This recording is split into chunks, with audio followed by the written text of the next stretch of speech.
तो सबसे पहले आपके सामने ये मैप आपको नजर आ रहा है, ये नक्शा आपको नजर आ रहा है।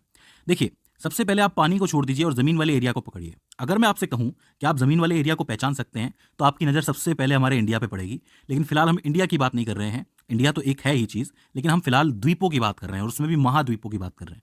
देखिए, होता क्या है ना, द्वीप छोटा सा हो सकता है लेकिन महाद्वीप बहुत बड़ा होता है। एक महाद्वीप में कई सारे देश आ सकते हैं, कई सारी कंट्रीज आ सकती हैं। तो हमारी पूरी दुनिया में मेनली 7 महाद्वीप हैं। अच्छा, मैं आपसे पूछूं कि आप किन किन को पहचान सकते हो, तो आपका जवाब सबसे पहले तो एशिया होगा। सीधी सी बात है, अब हम हमारे घर से शुरुआत करेंगे तो एशिया आपको नजर आ जाएगा। सबसे अलग हमें पता है कि ऑस्ट्रेलिया होता है, तो आप ऑस्ट्रेलिया को भी पहचान लोगे। इसके अलावा ये जो हिस्सा आपको नजर आ रहा है ये है आपका अफ्रीका, और ये वाला जो हिस्सा है जो कि मिला हुआ नजर लग रहा है आपको एशिया के अंदर, वो है आपका यूरोप। इधर की तरफ आओगे तो ऊपर है नॉर्थ की तरफ है, क्योंकि ये तो ये नॉर्थ अमेरिका, और नीचे चलोगे तो नीचे आपका साउथ अमेरिका, और आखिर में सबसे नीचे अगर आप देखोगे तो आपको अंटार्कटिका भी नजर आ जाएगा। तो कुल मिला के 7 महाद्वीप आपके हो जाते हैं, Asia, Europe, Africa, Australia, north America, south America और अंटार्कटिका। कोई दिक्कत है? कोई दिक्कत नहीं है।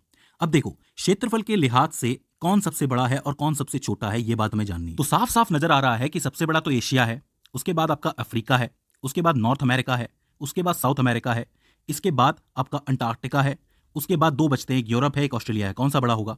यूरोप ही होगा। वो इसलिए क्योंकि यूरोप के अंदर बहुत सारे देश हैं, और लास्ट में आपका ऑस्ट्रेलिया बचता है। तो क्षेत्रफल के लिहाज से सीधे सीधे पहचाना जा सकता है कि कौन सा बड़ा है और कौन सा छोटा है। पूछ लिया जाता है, ये सवाल बनता है मेनली बहुत बार। इसके बाद पूछा जाएगा कि पॉपुलेशन के हिसाब से, यानी कि जनसंख्या के हिसाब से कौन सा द्वीप सबसे बड़ा है, कौन सा सबसे छोटा है। तो अब भारत और चाइना जिस द्वीप के अंदर हैं, तो ऑब्वियसली उसी द्वीप की जो पॉपुलेशन है, जनसंख्या है, वो सबसे ज्यादा होगी। तो एशिया नंबर 1 पे आता है। दूसरे में अफ्रीका आएगा, सीधी सी बात है, क्योंकि अफ्रीका में भी जनसंख्या बहुत है, बहुत सारे देश हैं वहाँ पे। यूरोप आएगा इसके बाद, क्योंकि यूरोप में बहुत सी कंट्रीज हैं। इसके बाद नॉर्थ अमेरिका, फिर साउथ अमेरिका, उसके बाद ऑस्ट्रेलिया, और सबसे लास्ट में अंटार्कटिका। ऑब्वियसली बात है, वहाँ पे बहुत बर्फ है, इसलिए बहुत कम लोग रहते हैं। तो जनसंख्या के हिसाब से सबसे बड़ा एशिया हो जाता है और सबसे छोटा अंटार्कटिका हो जाता है। तो इसको पहचानना मुश्किल नहीं है। तो पहली 2 चीजें आपको याद रखनी है, क्षेत्रफल के लिहाज से बड़ा कौन है, छोटा कौन है, और जनसंख्या के हिसाब से छोटा कौन है, बड़ा कौन है। ठीक है, अब देखो, ये तो महाद्वीप हो जाते हैं, लेकिन इन्हीं से जुड़े हुए 2-3 नाम और आपको सुनने को मिलते हैं। पहला है ग्रीनलैंड। ये जो एरिया आपको नजर आ रहा है, ये अलग से एरिया बचता है, तो ये ग्रीनलैंड का एरिया है। आता ये नॉर्थ अमेरिका के अंदर ही है, लेकिन हम लोग इसको ग्रीनलैंड कहते हैं क्योंकि ये जगह ही ग्रीनलैंड है। इसके बाद आती है यूरेशिया। अब यूरेशिया 2 शब्दों से मिलकर बनी है, एक है यूरोप और एक है एशिया। ये जो आपको बीच में दिख रहा है ना, लाइन जो दिख रही है, इसको आप कहते हो यूरान माउंटेन्स, यानी कि यूरान के जो पहाड़ हैं वो यूरोप को और एशिया को अलग अलग करते हैं। क्योंकि यूरोप और एशिया के बीच में कोई बहुत बड़ा समुद्र तो है नहीं, तो इसीलिए ये आपस में मिलकर यूरेशिया बनाते हैं। Europe plus Asia, Eurasia. तो अगर आपसे कोई यूरेशिया कहे तो आप यूरोप और एशिया दोनों को कंबाइन करके बताओगे। तीसरा शब्द आता है ओशिनिया। देखिए, ऑस्ट्रेलिया तो आप जानते हैं, ऑस्ट्रेलिया एक महाद्वीप है, लेकिन ऑस्ट्रेलिया के आसपास भी बहुत सारे द्वीप हैं, आप लोग देख सकते हो। जब आप इस पूरे को मिलाओगे तब बनेगा आपका ओशिनिया। क्योंकि ये थोड़ा सा अलग भी है, दुनिया से थोड़ा सा अलग दिखता भी है, तो इस पूरी जगह को ओशिनिया कहा जाता है। तो 3 वर्ड्स हो जाते हैं, एक ग्रीनलैंड हो जाता है, एक यूरेशिया हो जाता है, और एक ओशिनिया हो जाता है। तो आपको बिल्कुल भी कंफ्यूज नहीं होना है। तो ये तो आपकी महाद्वीपों की बात हो जाती है। अब हम बात करते हैं महासागरों के बारे में। तो कितने महासागर हैं हमारे पास? 5 महासागर हैं। देखो, पहले तो महासागर और सागर के अंदर फर्क समझ लो।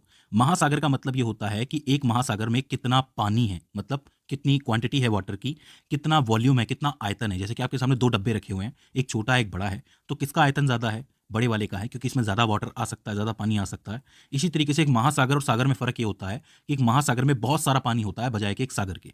तो इसका मतलब महासागर 5 ही है हमारे पास। कौन कौन से हैं? 2 का नाम आपके दिमाग में सबसे पहले आ गया होगा। एक है प्रशांत महासागर, जो आपको दिखता है पूरा का पूरा फैला हुआ है। एक है हिंद महासागर। सीधी सी बात है, अपने घर की चीज तो पहले याद आती है सबको, ठीक है। तीसरा आता है आपका अटलांटिक महासागर, जो कि यहां से या इस पूरे एरिया के बीच में आपको नजर आ रहा होगा, जो पूरा का पूरा होता है। चौथा है आपका अंटार्कटिक महासागर, जो कि अंटार्कटिका के आसपास होता है, अंटार्कटिक सर्कल के अंदर होता है। अभी मैं बताऊंगा कि वो अंटार्कटिक सर्कल कैसे जानते हैं हम लोग। और एक ऊपर की तरफ आता है आपका आर्कटिक महासागर, ठीक है। तो आपके 5 महासागर हो गए, प्रशांत, हिंद, अटलांटिक, अंटार्कटिक और आर्कटिक। अब यहाँ पे आपको एक चीज याद रखनी है, जो मैंने अंटार्कटिक आपको बताया है, इसको दक्षिणी महासागर भी कहा जाता है।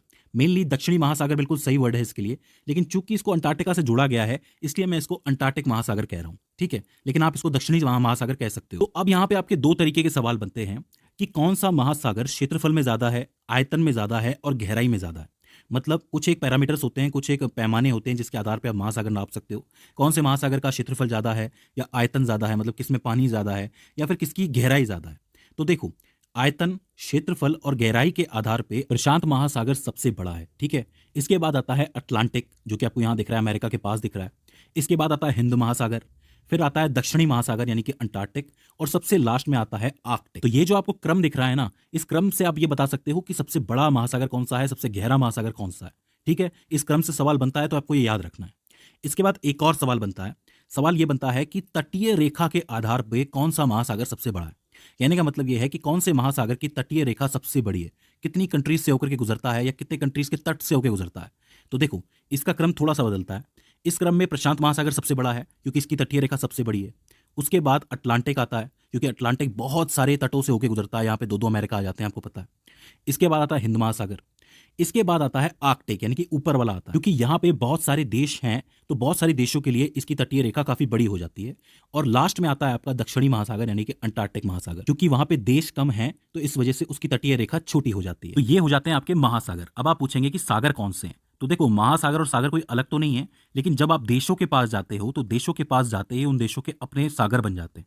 जैसे हिंद महासागर तो आपको पता है वो तो एक महासागर है, लेकिन जब आप बंगाल के पास जाओगे तो आपको मिलेगी बे ऑफ बंगाल यानी कि बंगाल की खाड़ी, तो वो एक सागर है, क्योंकि भारत की अधिकतर नदियां जो होती हैं वो बंगाल की खाड़ी में जाके ही गिरती हैं। ठीक है, इसके बाद जैसे अरेबियन सी आ जाता है, जैसे कि आपका मिडिल ईस्ट यहाँ पे होता है जहाँ पे अरब कंट्रीज होती हैं, तो उनके पास के सागर को अरेबियन सागर कहते हैं। नीचे आओगे तो गल्फ ऑफ एडन कहलाता है ये। इधर की तरफ साउथ चाइना का सागर है, ऊपर थोड़ा ईस्ट चाइना का सागर है। इसके अलावा जापान, ये आपको नजर आ रहा होगा, तो जापान के पास वाले सागर को सी ऑफ जापान कहते हैं यानी कि जापानी सागर। ऊपर आप चलोगे तो ग्रीनलैंड के पास भी एक सागर मिलेगा। मध्य अमेरिका के पास आपको मिलेगा कैरेबियन सी। तो इसी तरीके से देशों के पास जब आप जाते हो तो वहां पे आपको सागर बटे हुए मिलते हैं कि किसी के नाम से सागर है, किसी के नाम से सागर है। जब हम देशों की बात करेंगे तो मैं आपको सागरों के बारे में और अच्छी तरीके से बताऊंगा। तो मुझे उम्मीद है कि आपको महाद्वीप समझ में आ गए होंगे, महासागर समझ में आ गए होंगे। अब हम बात करते हैं तीन इंपॉर्टेंट चीजों के बारे में जिनसे सवाल बनता है। सबसे पहले आता है लैटिट्यूड यानी कि अक्षांश। तो देखो ध्यान से समझना, ये जिस तरीके से मैप आप लोगों ने देख रखा है, इस मैप में पूरी की पूरी पृथ्वी दिखाई जा रही है। इस पृथ्वी के बीच से कहीं पे यहाँ पे 0 डिग्री से एक लाइन जाती है जो कि काल्पनिक लाइन होती है, रियल लाइन नहीं होती है। ये काल्पनिक लाइन आगे जाके इसी पॉइंट से जाके मिलती है, क्योंकि धरती गोल है। जब आप पूरे इस नक्शे को गोल कर दोगे तो ये आपस में मिल जाएगी। ये लाइन धरती को दो बराबर हिस्सों में बांटती है। ऊपर की तरफ होता है उत्तरी गोलार्ध यानी कि नॉर्दर्न हेमिस्फीयर, और नीचे की तरफ होता है दक्षिणी गोलार्ध यानी कि सदर्न हेमिस्फीयर। और इस रेखा को आप लोग कहते हो इक्वेटर यानी कि आपकी भूमध्य रेखा, और यहीं से शुरू होते हैं आपके अक्षांश यानी कि लैटिट्यूड। भूमध्य रेखा एक लैटिट्यूड की लाइन है। इसी के समानांतर जब आप ऊपर चलेंगे 10 डिग्री, 20 डिग्री, 30 डिग्री, 40 डिग्री, तो ये लाइंस खिंचती चली जाएंगी। ठीक है, बिल्कुल समानांतर लाइन होती है ये। तो ये जो लैटिट्यूड है ये आपका उत्तर की तरफ जा रहा है, ये सब लैटिट्यूड की लाइन है। जब आप नीचे की तरफ यानी कि दक्षिणी गोलार्ध में ऐसी ही लाइनें खींचोगे साउथ की तरफ, तो ये दक्षिणी गोलार्ध का लैटिट्यूड या फिर अक्षांश कहलाएंगे। देखो बिल्कुल भी कंफ्यूज नहीं होना है। दुनिया को दो बराबर हेमिस्फीयर में गोलार्धों में काटती है एक लाइन, जिसको आप कहते हो भूमध्य रेखा। बहुत जरूरी रेखा है, पूछा जाता है। और उसी भूमध्य रेखा के समानांतर जब ऊपर तक मतलब पोल्स तक, जहां पे आपके ध्रुव होते हैं, वहां तक आप लाइन खींचते हुए जाओगे तो वो सारे अक्षांश होंगे, लैटिट्यूड होंगे। अब यहाँ पे ध्यान देने वाली बात यह है कि दो लैटिट्यूड बहुत इंपॉर्टेंट होते हैं हमारे लिए। एक होता है 23.5 डिग्री उत्तर की तरफ, और एक होता है 23.5 डिग्री दक्षिण की तरफ। 23.5 डिग्री उत्तर की तरफ आपका आता है कर्क रेखा यानी कि ट्रॉपिक ऑफ कैंसर, और 23.5 डिग्री साउथ की तरफ आपका आता है मकर रेखा यानी कि ट्रॉपिक ऑफ कैप्रिकॉर्न। अब आप पूछ सकते हैं कि इनमें ऐसी क्या खास बात है। तो देखो अब थोड़ा सा जाते हैं धरती से बाहर। धरती एक टिल्ट पे यानी कि एक झुकाव पे झुकी हुई है, आपको तो पता है 23.5 डिग्री के झुकाव पे है धरती सूरज के साथ।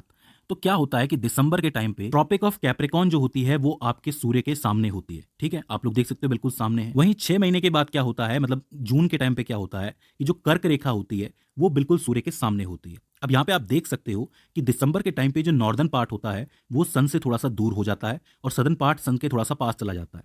तो मतलब नॉर्दर्न पार्ट में यानी कि उत्तरी पार्ट के अंदर, उत्तरी गोलार्ध के अंदर इस समय सर्दी पड़ रही होती है, और दक्षिणी गोलार्ध में इस वक्त गर्मी पड़ रही होती है। वहीं जब आपकी कर्क रेखा सूर्य के सामने होती है तब क्या होता है, तभी आपका जो नॉर्दर्न पार्ट है यानी कि उत्तरी पार्ट है ये सूर्य के करीब होता है, तब यहाँ पे गर्मी पड़ रही होती है, और ये जो नीचे वाला सदर्न पार्ट है दक्षिणी वाला वो दूर होता है, तो यहाँ पे सर्दी पड़ रही होती है। अब हम कहाँ रहते हैं, इंडिया कहाँ है, नॉर्दर्न पार्ट में है, तो दिसंबर में यहाँ सर्दी पड़ती है, तब मकर रेखा पे होता है सूर्य, और जून के टाइम पे यहाँ गर्मी पड़ती है क्योंकि कर्क रेखा होती है सामने और हम लोग सूर्य के करीब होते हैं, मतलब नॉर्दर्न पार्ट करीब होता है। आप देख सकते हैं कि दिसंबर जनवरी के टाइम पे मकर रेखा से दोबारा ये इक्वेटर की तरफ आना शुरू करता है सूर्य, तभी ये मकर राशि में भी प्रवेश करता है। हम लोग कहते हैं ना कि मकर संक्रांति आ गई है, तो वो दिसंबर जनवरी के टाइम पे होता है जब मकर रेखा से सूर्य वापस इक्वेटर की तरफ, भूमध्य रेखा की तरफ वापस आता है। हालांकि सूर्य कहीं नहीं जाता, हम ही घूम रहे होते हैं, धरती ही घूम रही होती है। इसके बारे में और भी अच्छी तरीके से आप समझ सकते हैं, इस वीडियो के अंदर मैंने बना रखी है। इस वीडियो में मैंने मौसम के बारे में बताया कि मौसम कैसे बदलते हैं। ठीक है, तो आपके 3 अक्षांश हो गए, एक आपकी भूमध्य रेखा हो गई, एक कर्क रेखा हो गई, एक मकर रेखा हो गई। इसके अलावा दो और अक्षांश होते हैं जो ऊपर की तरफ होते हैं 66.5 डिग्री पे। एक होता है ऊपर की तरफ नॉर्थ में, एक होता है साउथ में नीचे की तरफ। जो नॉर्थ में पार्ट होता है इससे ऊपर ऊपर के एरिया को आप कहते हो आर्कटिक सर्कल। ठीक है, याद रहेगा 66.5 डिग्री जो होता है उससे ऊपर के एरिया को आर्कटिक सर्कल कहते हैं। वहीं नीचे की तरफ क्या होता है कि ये 66.5 डिग्री साउथ में ये जो नीचे वाला हिस्सा है ये अंटार्कटिक सर्कल कहलाता है। ऊपर वाला आर्कटिक सर्कल, ये अंटार्कटिक सर्कल। तो आपको लैटिट्यूड समझ में आ गया, अक्षांश समझ में आ गया। इसके बाद हम लोग बात करते हैं लॉन्गिट्यूड की। अब देखो लॉन्गिट्यूड में क्या होता है कि जो आपका उत्तरी ध्रुव होता है यानी कि नॉर्थ पोल और दक्षिणी ध्रुव होता है यानी कि साउथ पोल, ये दोनों आपस में जुड़ते हैं। जैसे कि भूमध्य रेखा में क्या होता है कि यहाँ से यहाँ तक लाइन जाती है, इसी तरीके से ये ध्रुव होते हैं ऊपर नीचे वाले, ये आपस में जुड़ते हैं। ये भी एक काल्पनिक रेखा होती है। इसको आप कह सकते हो कि ये धरती की धुरी होती है। धुरी मतलब जैसे धरती है, धरती के बीच से एक लाइन गुजर रही है, काल्पनिक लाइन, इसको धुरी कहा जा सकता है। इसको आप लोग कहते हो लॉन्गिट्यूड। ये जो लॉन्गिट्यूड की लाइन होती है ये पूरी धरती को दो दूसरे गोलार्धों में बांटती है। एक होता है आपका पश्चिमी गोलार्ध यानी कि वेस्टर्न गोलार्ध यानी कि वेस्टर्न हेमिस्फीयर, और एक होता है आपका पूर्वी गोलार्ध यानी कि ईस्टर्न हेमिस्फीयर। आपने वेस्टर्न वर्ल्ड, ईस्टर्न वर्ल्ड के बारे में सुना होगा ना कि वेस्टर्न परंपरा है, पश्चिम की परंपरा है। तो पश्चिम में कौन से देश आते हैं? ये वाले देश आते हैं, यूरोप आता है पूरा का पूरा। और पूर्व में कौन से देश आते हैं? ये एशिया की जितनी भी कंट्रीज हैं वो सारी आती हैं। इसलिए हम लोग कहते हैं ना पश्चिमी परंपराएं अपना रहे हैं ये लोग, तो मतलब वहाँ की परंपराएं अपनाई जा रही हैं। तो इसी से ये बात पता चलती है। ये जो लाइन आपको दिख रही है, ये लॉन्गिट्यूड की लाइन जो बीच वाली होती है, इसको आप प्रधान मध्याय कहते हो। इंग्लिश में बोले तो प्राइम मेरिडियन कहा जाता है इसको। ठीक है, तो प्राइम मेरिडियन हो जाती है ये लाइन और इक्वेटर हो जाती है ये लाइन। अब देखो जैसे भूमध्य रेखा के आसपास लाइनें बनी हुई हैं जो कि लैटिट्यूड कहलाती है, अक्षांश कहलाती हैं, इसी तरीके से इस प्राइम मेरिडियन के आसपास भी इस तरीके से लाइनें बनी हुई होती हैं। ये समानांतर नहीं होती हैं, लेकिन ये कर्वेचर में होती है, घुमाव में होती है। इस तरीके से आप देख सकते हो। इन लाइनों को आप क्या कहते हो? लॉन्गिट्यूड की लाइन। इन लॉन्गिट्यूड की लाइनों का इस्तेमाल जब प्लेन उड़ते हैं ना हवा में, तो वो भी करते हैं। जब आप थोड़ा सा गहराई में जाओगे पढ़ने में इसके लिए, तब आपको ज़्यादा समझ में आ जाएगा। तो अब आपको अक्षांश यानी कि लैटिट्यूड समझ में आ गया, जो आपका देशांतर है यानी कि लॉन्गिट्यूड समझ में आ गया। ठीक है, और जो आपके गोलार्ध होते हैं, हेमिस्फीयर हैं, वो भी समझ में आ गए। एक गोलार्ध होता है जो आपका ऊपर की तरफ होता है यानी कि उत्तरी गोलार्ध, एक दक्षिणी गोलार्ध, एक होता है आपका ईस्टर्न यानी कि पूर्वी गोलार्ध, और एक होता है वेस्टर्न यानी कि पश्चिमी गोलार्ध। अब देखो ये जो आपकी दोनों रेखाएं हैं, एक है आपकी भूमध्य रेखा और एक है आपका प्रधान मध्याय। ये दोनों आपस में कहीं ना कहीं तो मिलती होंगी ना, मतलब इनका इंटरसेक्शन तो कहीं होता होगा, क्रॉस जिसको आप कहते हो। तो वो जगह कौन सी है उसके बारे में पूछा जाता है। तो देखो अफ्रीका जो महाद्वीप है उसके पास सागर में ही एक जगह है जिसको आप कहते हो गल्फ ऑफ गिनी। अफ्रीका के पास ये जगह गल्फ ऑफ गिनी, वहां पे ये दोनों लाइनें इंटरसेक्ट करती हैं, मतलब क्रॉस करती हैं। तो गल्फ ऑफ गिनी में ये दोनों रेखाएं आपस में मिलती हैं। आप जवाब दे सकते हो। तो दोस्तों मुझे उम्मीद है कि आपको महाद्वीप समझ में आए होंगे, महासागर समझ में आए होंगे, उनसे जुड़ी हुई बातें समझ में आई होंगी, और अक्षांश यानी कि लैटिट्यूड, लॉन्गिट्यूड और जो आपका हेमिस्फीयर है, गोलार्ध है, वो समझ में आया होगा। अब अगली वर्ल्ड मैप की वीडियो में हम लोग देशों की बात करेंगे। देशों के बारे में मैं आपको बताऊंगा कि कौन सी कंट्री कहाँ है और वहाँ पे कौन सी लॉन्गिट्यूड की लाइन गुजरती है, कौन सी लैटिट्यूड की लाइन गुजरती है, कौन सी जगह ज़्यादा इंपॉर्टेंट है। ये सारी चीज़ें मैं आपको बताऊंगा, जिससे काफ़ी सारे सवाल आपके बन जाते हैं। तो दोस्तों मुझे उम्मीद है कि ये वीडियो आपके लिए हेल्पफुल साबित रही होगी। अगर इसके बाद भी इसके अंदर आपको कोई क्वेरी आती है, कोई दिक्कत आती है, तो आप हमें कमेंट सेक्शन में बता सकते हैं। तो दोस्तों आज की इस वीडियो के अंदर बस इतना ही। See you in the next one.